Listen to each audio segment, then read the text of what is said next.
hypnotic dance. She holds me here with only a glance. She's over me. She's over me.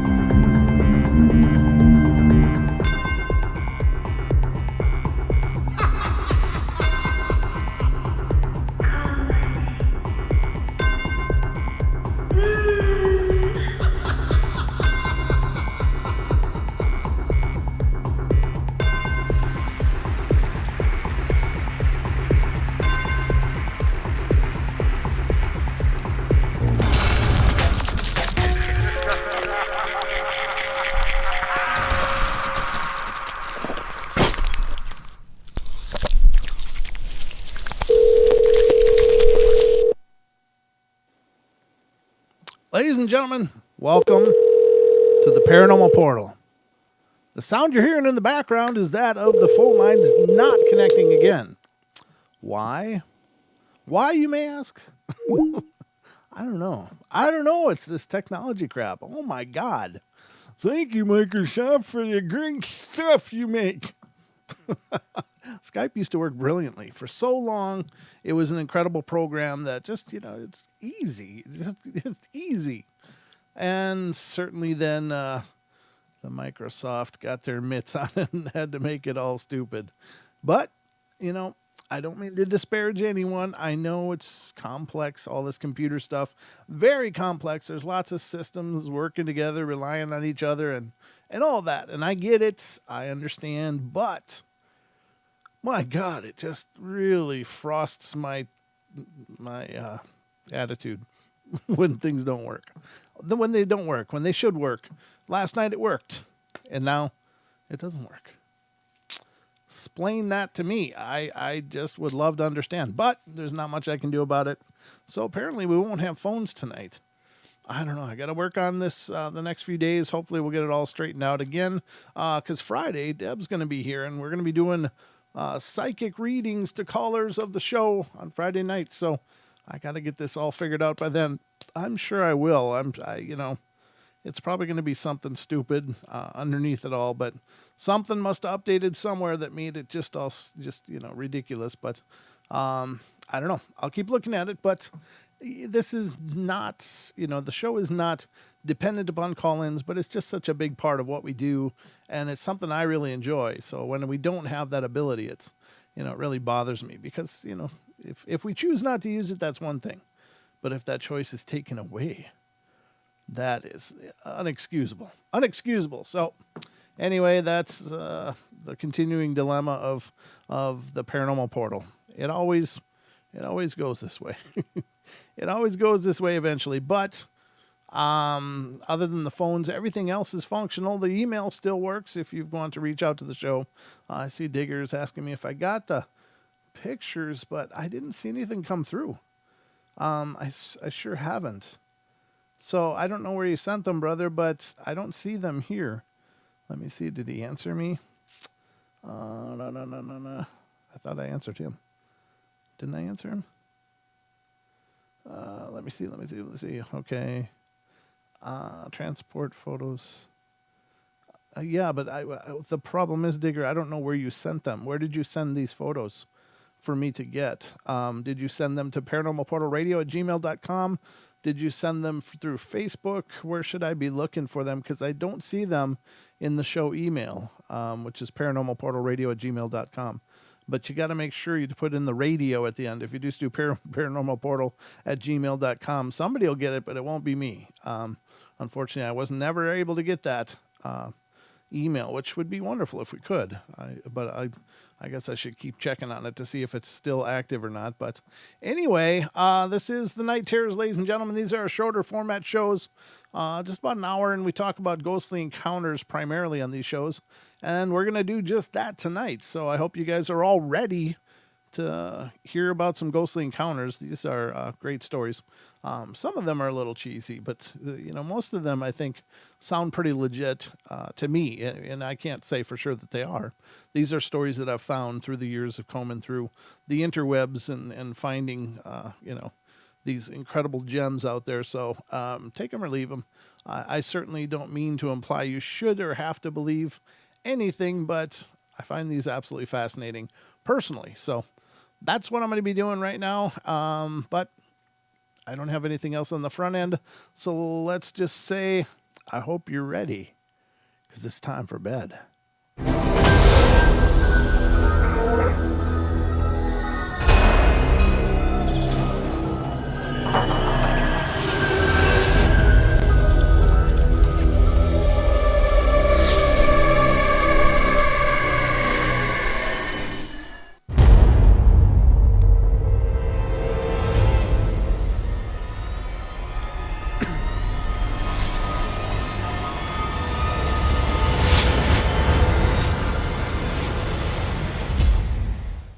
Boom. Oh, yeah, I should do this quick. Hold on.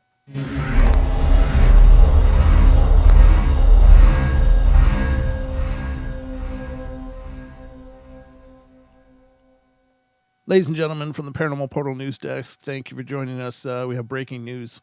The phones aren't working tonight. The phones are not working tonight. Stand by for further information as it becomes available. Thank you very much. And we will now return to your regularly scheduled program.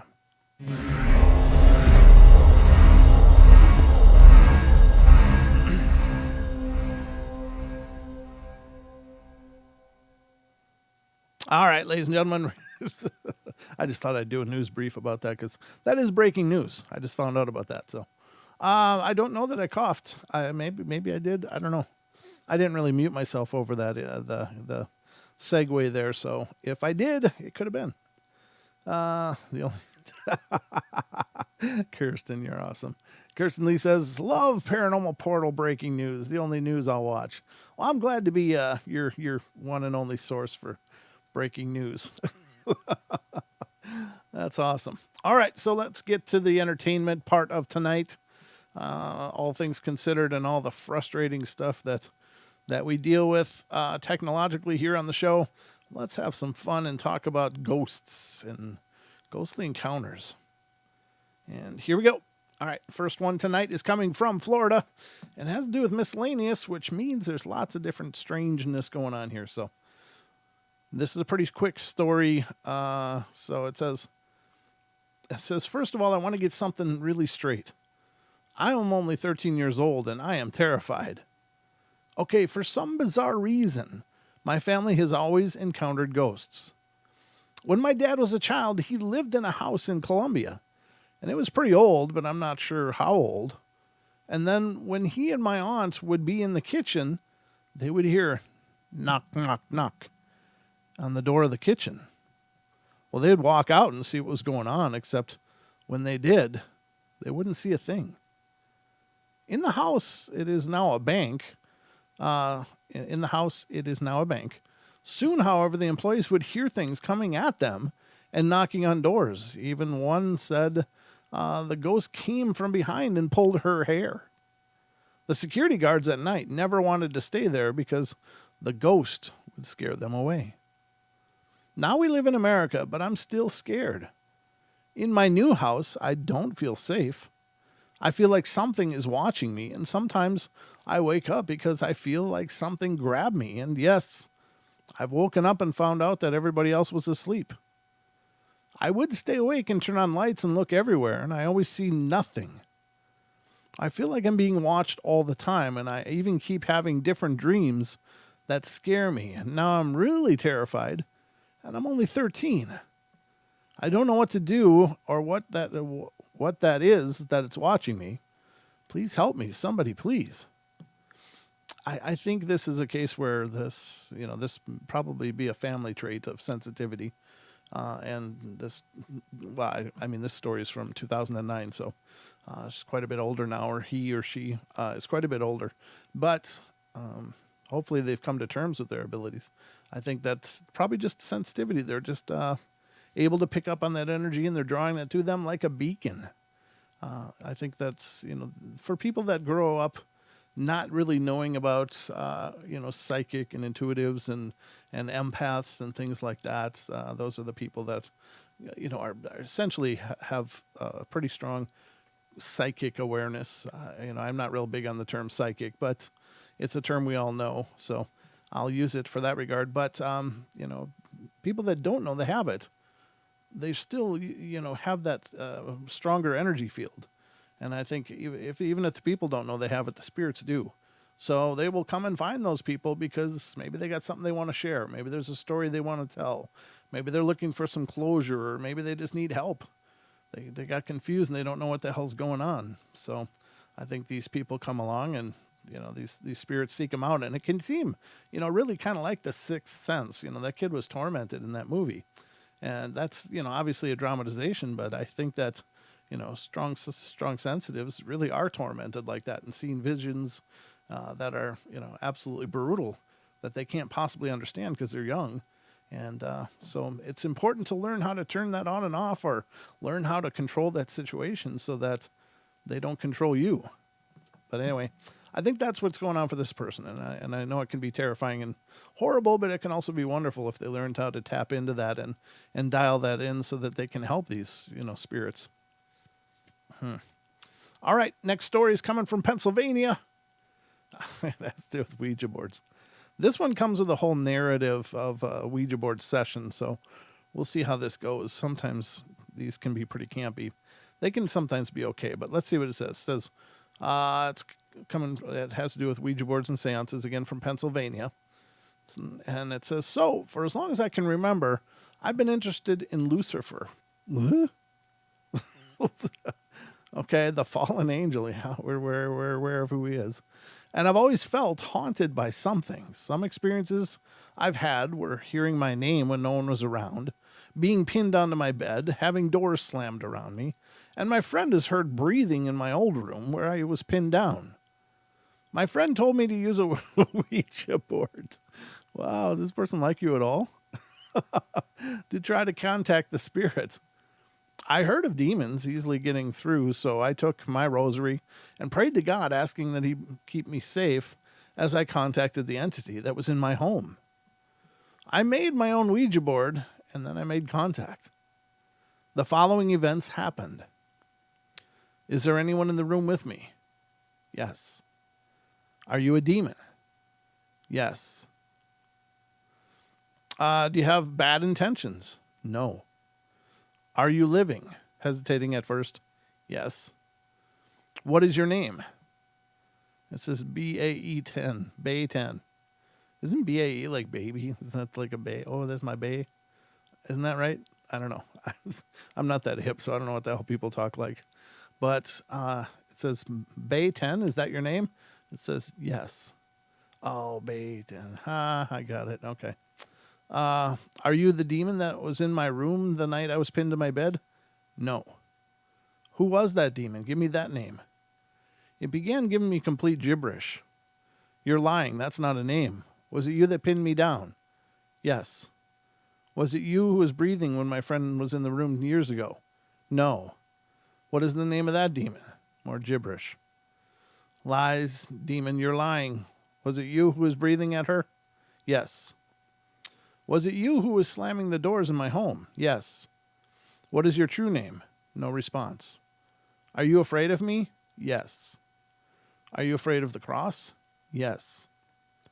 If I were to put down the cross, would you still be afraid? Yes. Do you know the fallen angel Lucifer? No. Are you the fallen angel Lucifer? It began going to yes, only then fell down the board to the answer goodbye. I figured, okay, then goodbye. I banished the spirit in the name of God and went on my computer to kill some time. I felt a very strong pulling on my foot and was definite that the thing I was talking to was still here. I used the board again. Are you the spirit who was pulling my foot? Yes. Are you the same spirit who I was speaking to on the board before? Yes. What is your name? No. Are you still afraid? No. Then I felt this feeling as if someone was laughing at me. Are you laughing at me? Yes. Are you the falling angel Lucifer? Yes. If so, then prove it. Give me a sign that you're here. Then I heard a tap on the wall next to me, and I thought to myself, that's not good enough for nor definite. And then the tap turned into rapid tapping that sounded like someone strumming their fingers against my wall. And that gave me the okay that the spirit was really there and with me. What is your name? In the name of God, give me your name. And it says Lucifer, and it began to spell out over and over again. Lucifer does not exist here. No, Lucifer does not exist here. No. And then it went to the no response, and I went to goodbye, and then went to goodbye. I then said, okay, I will not anger the spirit by continuing to make it talk with me. I prayed to God and banished the spirit from my home. Both my friend and boyfriend said that they think it's just some demon lying to say it's Lucifer to scare me. But then again, you can never really tell the truth from a lie. Any thoughts? Well, I think any dark spirit that's trying to freak you out is probably going to go for the title on that and say that it's something that is not. And certainly if it is a dark thing, can you trust anything it says? Are you going to put any merit into anything it says? I mean, I don't know. That it could be legitimate. With the story I just read could be legitimate, but it certainly wouldn't be beyond. I mean, so many people, even EVPs, who am I talking to? And then you get the Satan, disembodied voice or electronic voice phenomena, EVP. And yeah, I think it's a fear game. I'm not saying that it couldn't be, but it's not likely. If you think of, well, this is my 2 cents on it, but I don't think evil is omniscient. I don't think that it's everywhere at all times. I think people can be evil. There can be evil presences, but evil is not omniscient, and it's not all-knowing, and it's not like a dark version of God. It's just not, or the divine, or whatever you want to call it. It's just it's a failing. The evil is just a failure. And so I think it tries to, maybe represent itself as something it's not. And this would be true for lower entities or even higher tier level entities that are, dark. They of course want to freak you out. And if you believe you're dealing with, Bob, the twisted plumber who used to live in the neighborhood and was a horrible person, you're probably not going to be real intimidated by Bob the plumber. But if you hear, the fallen angel of hell, that's going to probably give you a little more pause and trepidation. So I think, that name gets thrown around a lot. It was the devil. It was the devil, both in religious circles and in supernatural circles. They like to, just like demon gets thrown around a lot, like any kind of bothersome haunting. It's a demon. It's a demon. Well, you don't know that. Most people don't know that. Maybe there's some who do, but for the most part, I take that with a grain of salt because, again, I don't think any dark presence that is truly a demon wants you to know it's there at all until after it's done what it wants to do, which is to possess and take over, your life and your energy and, achieve perfect possession. They don't go around with billboards, I am a demon, kick me out. They don't want you to know they're there at all. They want you to think you're crazy. They want you to think you're weak. They want to isolate you. They want you to make you feel alone. They want to make you sad and feel like your whole world is empty. And once they've got you beaten, then maybe you'll know. But they don't run around announcing themselves because it's contrary to what I believe they want.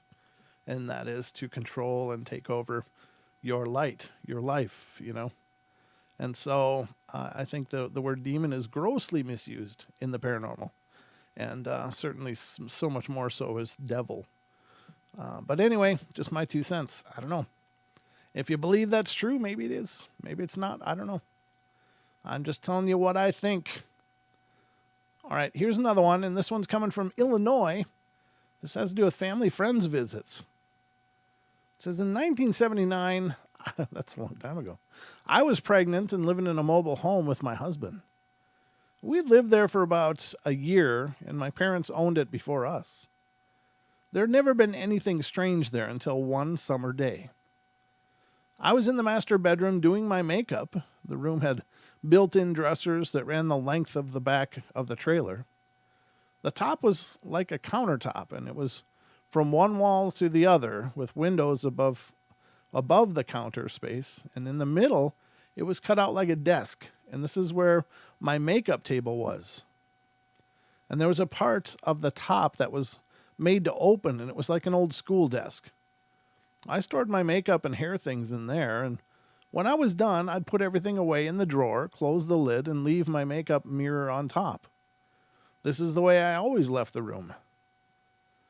This one summer day, after I did my makeup and hair, I went out to do my running around town, shopping and bill paying. And when I came back, after putting away my stuff, I just decided to take a nap. When I entered my bedroom, my makeup mirror was lying in the middle of the bedroom floor. The mirror was a small 10-inch plastic one with a flat bottom so that it would stand, and how it had gotten off the countertop, past my chair, and roll across the floor. Well, I put the mirror back on the desk and laid down for my nap, and just as I was drifting off to sleep, I felt a hand brush my hair away from my face. But it, for some reason, did not bother me, and I just went to sleep. For the next few days, every time I would go to bed, just before dropping off to sleep, I would feel my hair being moved by unseen hands. After 3 or 4 days, I called my mom and told her about what was happening. She got very quiet and then said, "That's your grandma. And when you were a little girl and we would stay with her, she would always check on you before she went to bed. She was never one to kiss or hug, but when you were sleeping, she would brush the hair away from your face."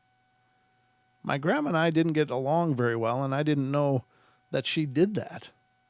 Mom told me that she thought it was my grandma letting me know that she was still around me, and that she knew I was going to have a baby. Well, I told my mom I thought it was kind of creepy, since we didn't get along when she was alive and she had been dead for over 6 or 7 years.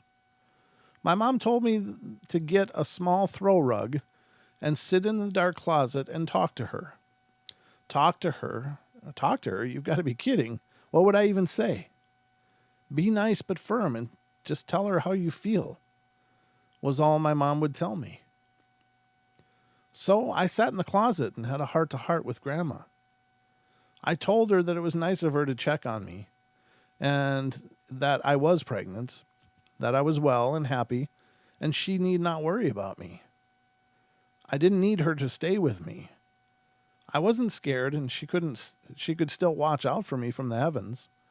And I thanked her for taking the time to try to care for me, but it wasn't necessary. I also told her that I loved her. I didn't like her very much when she was alive, but she was my grandma, and felt it was something I needed to say. I don't remember ever hearing it from her or me saying it to her before that day. And then I told her goodbye. Afterwards, I felt lighthearted and tired. I laid down that night, and I never felt her hands wiping the hair from my face again. See, that's sweet, though. I wonder why she wouldn't want her there. I mean, it's one thing to, not feel close to somebody, but if that person is there keeping an eye on you and keeping you safe or looking over you, isn't that a good thing? And to know that it's that, that loving hand, even though the grandma was maybe a bit of a prude or uptight during life, why not have that moment when it's available? I don't know. Some people just can't let go. They just need to let go. Let go of the pain, move forward toward healing.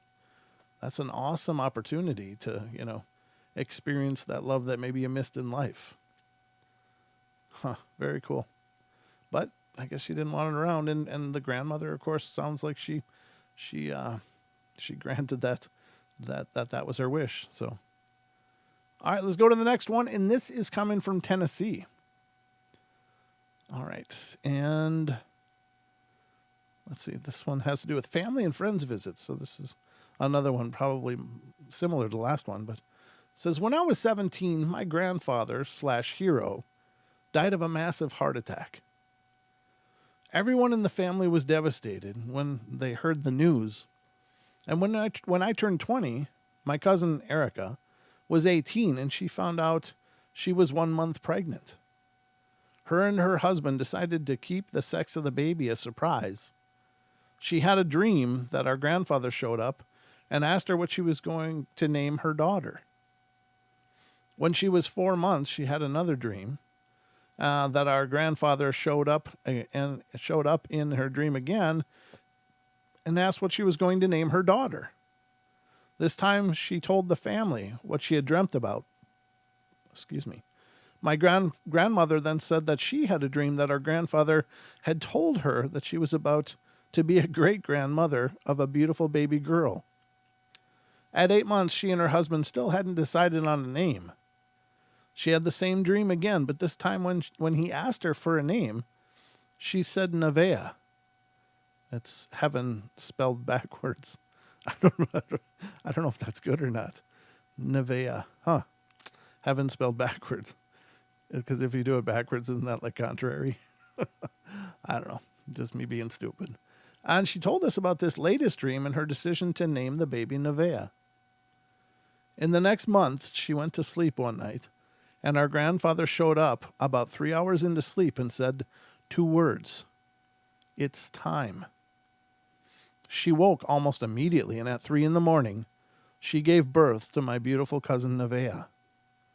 Not the typical story of a ghostly visitor, but one in the same. That's a beautiful story. Again, I love these kind of stories because I think it's beautiful. Oh, you know what? I see that email just showed up right now, as a matter of fact. I just got the pictures now, so let's see. Oh, cool. I will show these after the break. Or there is no break. After this story, which is now, apparently. So that's a beautiful story. I love the visit stories. Those are really fun and cool. All right, so ladies and gentlemen, if you were here last night, when the phones did work, we were able to talk to Ruger, who called in, and he shared a story about seeing this strange transport out in the desert. So we're going to have a look at that now. Let me do this. Oh, wow, look at that. Huh. Okay, so he took some pictures, ladies and gentlemen, of this convoy. Let me do this first, though. Let me just get that off the screen if I can. Let me download them first. Hold on. I'll download them first because I don't want to reveal private information there. So hold on a second here. I'm getting them all downloaded, and then we'll put them up on screen. Okay, there they are. All right, they're there. Let me do this. You guys can see the pictures that he took. And this is as he was driving through Nevada on the extraterrestrial highway. He said it was quite cold.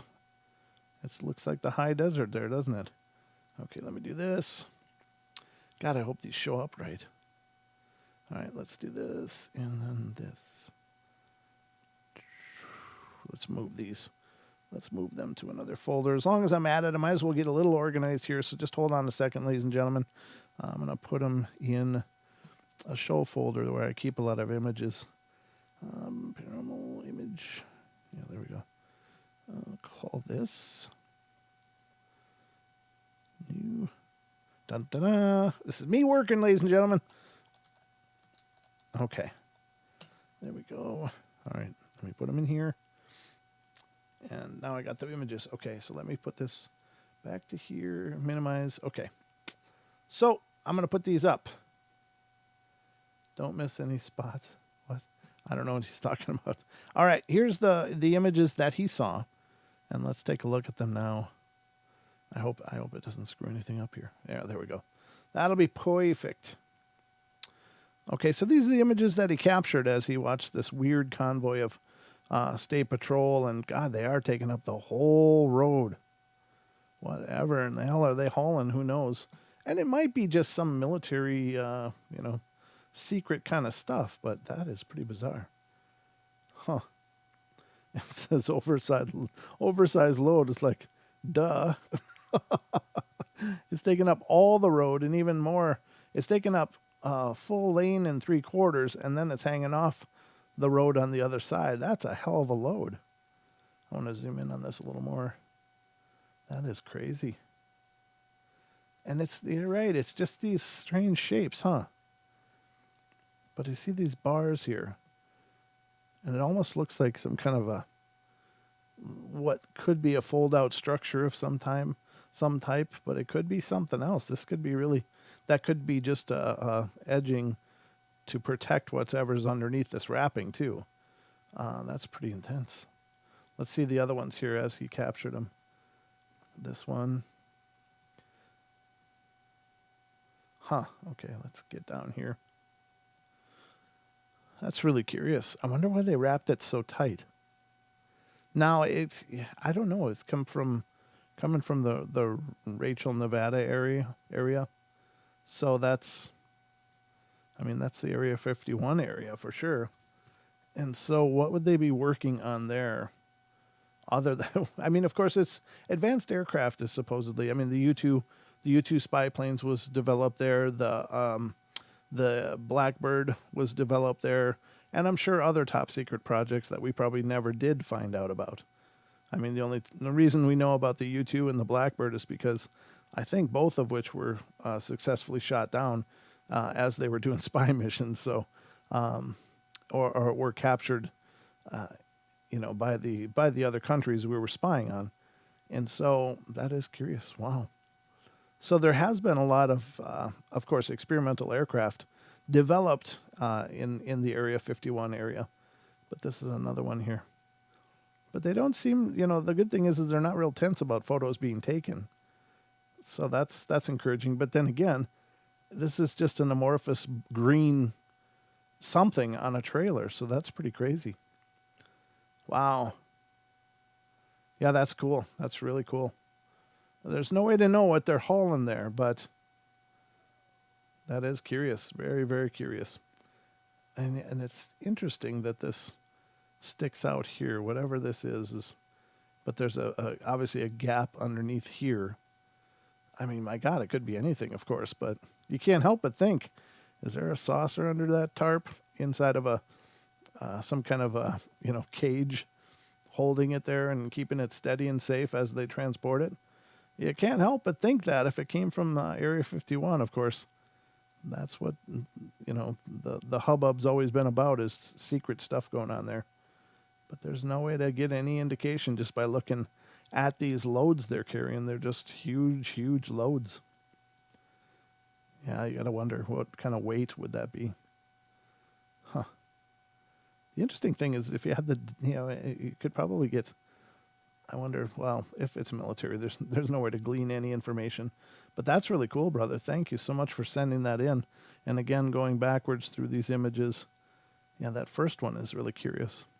They're two very distinct shapes, and that's what's really interesting. It's I don't know.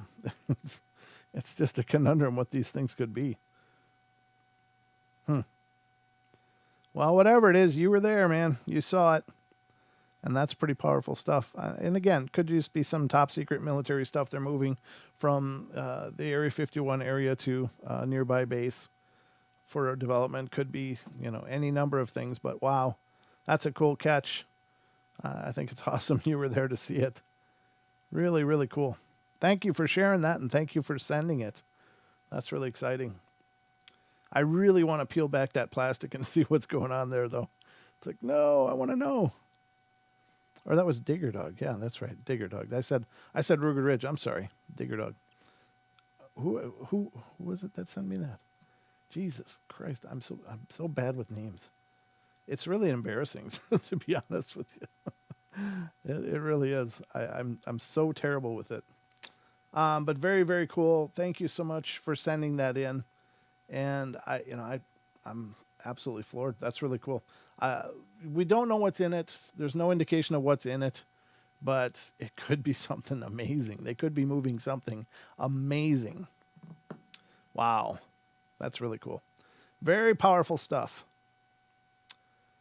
Yeah. Yeah. Ruger says, looks like a triple wide Airstream.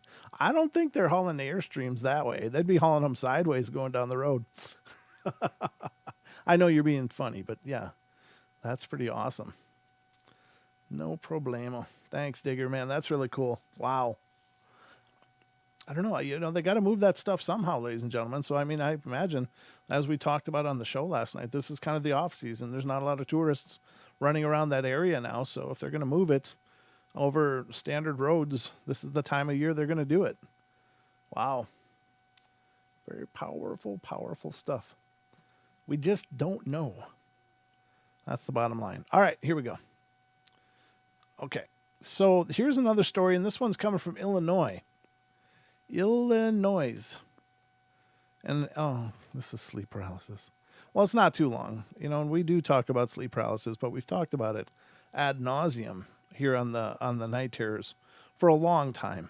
And, there isn't a whole lot more to say about it than what we've said 100 times, but it's still a spiritual attack is what I always go back to. It's a spiritual attack. So you deal with it like any other spiritual attack. You protect yourself, you cleanse, you try to ward these things away, pray, do things like that to cleanse it. And hopefully it'll be taken care of that way. But I think the phenomenon itself is very interesting and it's weird. It's something I'm very familiar with because I dealt with it for a period of time in my life, a long time. And, it's really terrifying when it happens. But, it's like anything else. If you're under attack, you got to figure out what it is and just work on getting rid of it. And this says, I never heard of sleep paralysis until I experienced it one night. I just thought I was crazy and that it was a horrid dream until I read up on what had happened to me and found out that it happens commonly to a lot of people. And after that experience, it has happened a lot more frequently than I would like. Having sleep paralysis frightens me more than the things that go bump in the night. I am tough. I've seen lots of things that would make your hair stand on end. But one night, after an episode of this, and I won't sleep for the rest of the night. I hate the feeling. I was working at home for mentally retarded individuals at the time the first incident had happened. The company was losing many employees, and I was working a double shift. I had put the ladies to bed and went to start my night shift, cleaning the kitchen, doing nightly routine duties, becoming tired from working all day. I laid down on the couch in the living room and set my alarms for an hour. I needed to check the ladies every hour. I turned off the TV so I could hear if they needed me while I took a cat nap. I was a light sleeper, and I knew I'd wake up if I heard them talking. Well, I fell asleep almost instantly on my back. Soon I heard the sound of footsteps. Trying to open my eyes, hearing them come closer, I began to panic. I couldn't move. What if the girls needed me? Why couldn't I wake up? I kept telling myself. The footsteps stopped behind the couch. I tried again to open my eyes, or even to talk, but I couldn't. I felt my throat ache from the attempt to scream. I stopped trying to wake up when I felt the top of the couch cushion sink in slowly, like someone had their hands on it and was leaning over me.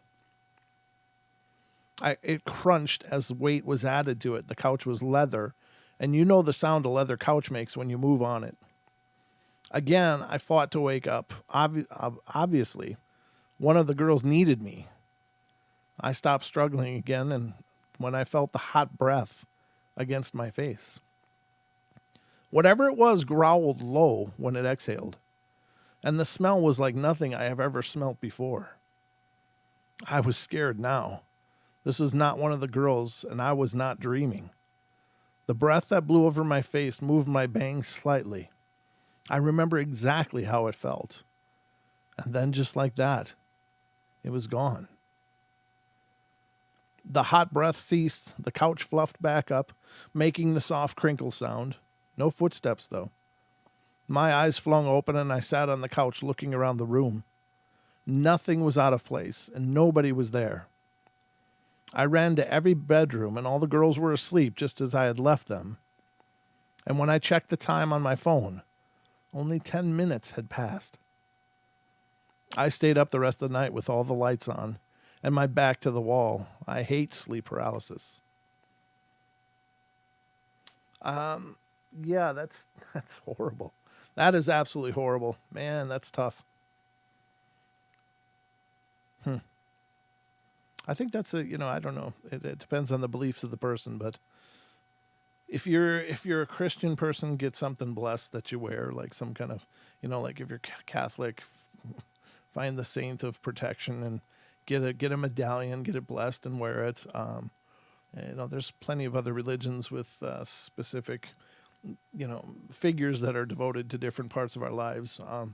But yeah, I mean, you can't probably cleanse and do stuff to other people's house because, that person was there as as a worker, as an assistant. So you can't you act like you own it and start saging and throwing salt everywhere and stuff. I mean, you can, I guess, but it might, if it came to light, it might not go over well. But I think you gotta, in that case, you gotta have crystals on you or things on you that are protective, and try to do it that way. But that is horrible. That is really horrible. And I remember what that feels like. No, you'll never forget it. Once you've experienced it, you'll never forget it for the rest of your life. It's like something pressing you almost out of your body. It's like you can't move your body. You're aware that you're in it. You're aware that it's there, but you are no longer in control of it. And that is, for me, is the worst feeling ever. It's the worst feeling in the world because, I don't know, it's like you feel really weak during those situations. And that's what's frustrating. And that's what, made me work so hard to figure out how I personally had to, methodologies that I had to perform when I experienced it to learn how to break it. And once I figured it out, and for me, it was just a little movement. If I could get something to move, just connect with that one movement and make it, bigger and bigger and bigger and bigger. And it can take several minutes. But then as you expand it, you get an arm, then you can get your eyes open, and it's horrible, horrible feeling. But what I found out for me was that once I learned how to break it, it quit happening.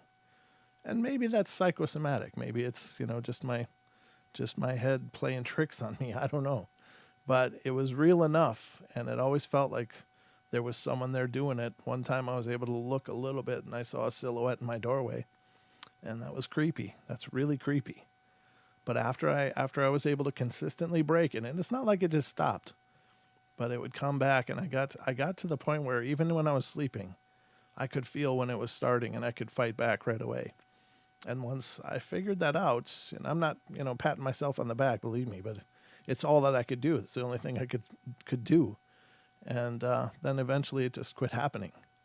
So maybe I gained something out of that. Maybe that was a good thing for me to, learn to resist that kind of compulsion. But it was an absolute battle. It was horrible.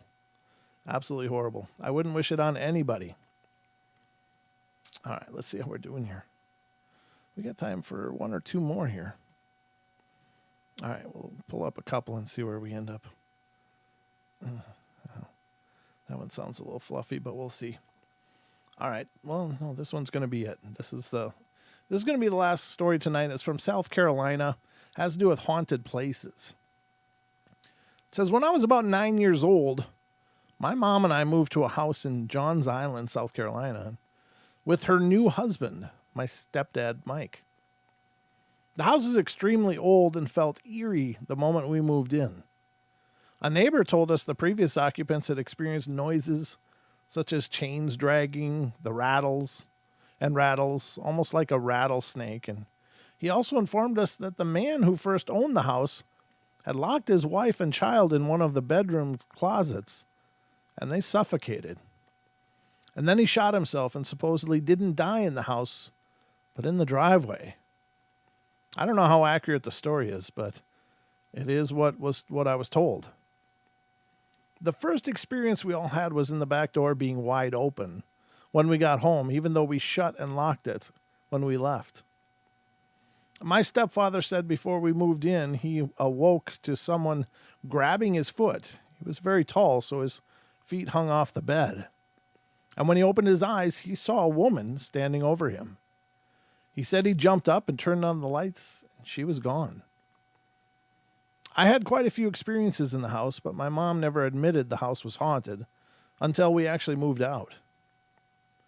She was probably just trying to avoid scaring me, because if I had known what was truly going on, I probably would have been terrified.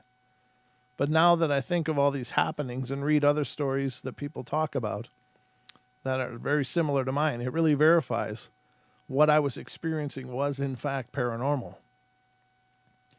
One day I'd come home from school and hadn't taken notice whether my stepdad was home or not.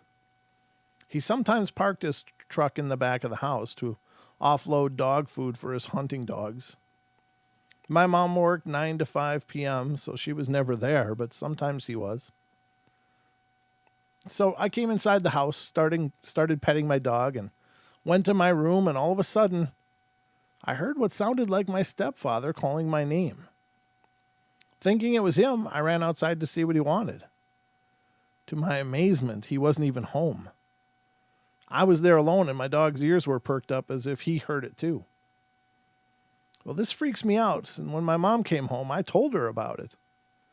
She said it was probably just one of my stepdad's hunting dogs. He had a pen full of beagles out back that barked constantly, but they were quiet this day. But I know what I heard, and it was clearly my name being called. Well, I then decided after school I'd go to my friend's house until someone got home. One day when we were all home, the whole house suddenly vibrated.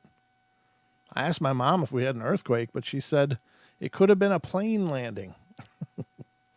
The weird thing is the only airport close by was 4 miles away, and there weren't any big aircraft that flew from there. They were all small jets. There was no way that's what it was, and no one else in the neighborhood experienced the shaking. So it wasn't an earthquake. At night, I always heard footsteps walking down the hallway, even past my room, but when I woke to go to the kitchen to see who it was, nobody was there. My dog slept in my room, so I couldn't have been him. He heard it as well, and there were times I woke to him barking or growling at our old gas heater in the living room, but nothing was there. There were times we'd come home, along with the back door being wide open, and there'd be a foul stench in the air that smelled like rotten eggs. Ooh, that's not good. There was a marsh near our house, but no paper mill, and it only smelled inside of the house, and the next day the smell would be gone, and we could never find where it came from. Like I said, I was only 9 when all of this took place, and we ended up moving to a house down the street after 4 years. No one had occupied it for a while, and a friend and I decided to go visit, and the door was unlocked. We didn't experience anything that day, though it felt creepy. But the weird thing is, I often dream of this house, and I'm 26 now. And I can't figure out why. I guess it's unsettling to know that what was taking place, and I was clueless, thinking I just had an overactive imagination, or maybe I was just hallucinating. Since reading other stories people submit about their experiences, I now realize what I experienced was in fact real. I'm intrigued and curious about the other side and look forward to hearing more. Well, that's it. I don't know. There are stories like that. There are reports of people having a boom in their house or a vibration. I don't know. I always attribute that stuff a lot of times to railroad tracks.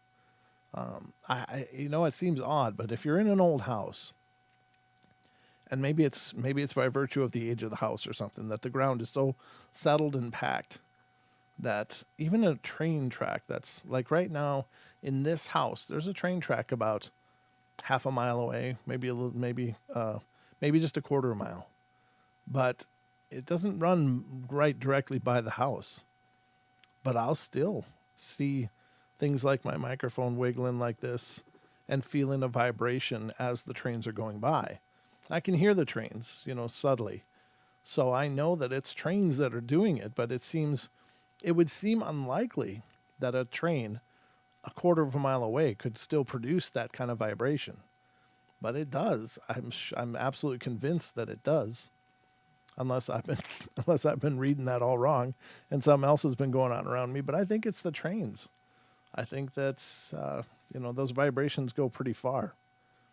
But again, you wouldn't think so because, dirt is soft and you'd think it would absorb the vibration, but maybe it's, again, by virtue of the house being so old, and this house is apparently one of the earlier houses in this town.